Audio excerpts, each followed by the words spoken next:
Welcome to our channel. Finding affordable flights requires strategy and timing. Step 1. Start searching for flights early, ideally 6 to 8 weeks before your departure date for domestic trips and 2 to 3 months for international travel. Step 2. Use flight comparison websites to check multiple airlines and booking platforms at once. Step 3. Be flexible with your travel dates. Flying midweek or during off-peak seasons can save significant money. Step 4. Consider nearby airports as alternative departure or arrival points. Step 5.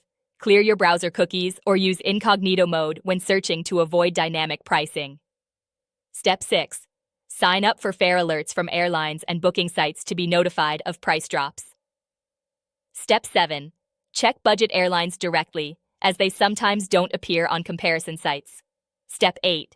Book at the right time, typically Tuesday or Wednesday, when airlines release deals. Step 9. Consider one-way tickets or split itineraries if they offer better value. Don't forget to like this video and subscribe to our channel.